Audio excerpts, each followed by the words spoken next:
Another day, another project para sa birthday ni Bebe Ellie. At ito nga po ang mirror mirror on the wall. Another tar papel at katulad lang din po ito ng ating Snow White Stanley. Bale, same procedure lang po ito. Ito gugupitin po natin at nag-iwan lang din po tayo ng allowance para mapagdikit-dikit natin itong mga typewriting.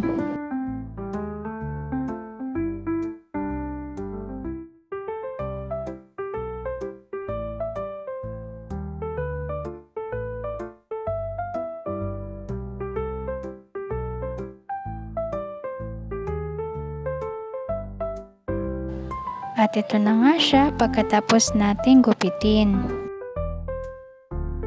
Next naman po ay naisip ko na gupitin na rin po yung gitnang part para maging itsura siyang frame.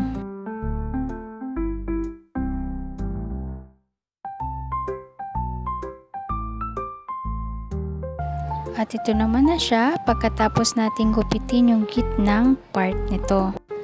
Next naman ay ilalagay din natin to sa karton, but this time natuto na ako sa Snow White Stanley, so ang ginawa ko ay nag-outline na lang muna ako bago ko ito gupitin. Pero sa totoo lang ay hindi ko alam talaga kung ano ang kalalabasan nitong ginagawa ko, pero kung ano man ang kalabasan, kung mali man ay gagawan ko na lang ng paraan.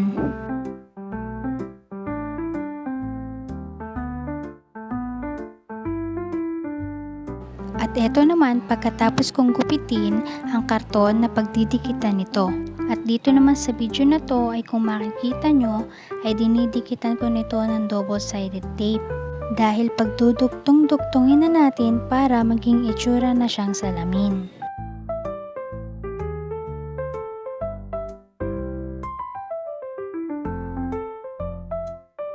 Pagkatapos naman ay ang pinagduktong-duktong ko naman ay ang karton na pinaka-background ng ating tar papel para maging matigas ang ating salamin.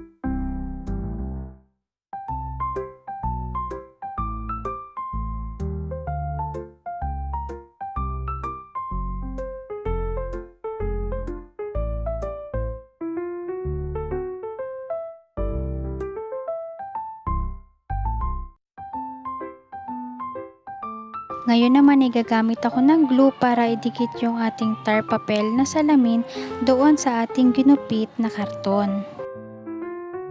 Ang kaibahan lang nito sa ating Snow White Stanley ay hindi ko na ito nilagyan ng masking tape kasi medyo mahihirapan na akong maglagay kasi ang daming pagewang-gewang ng gilid ng salamin.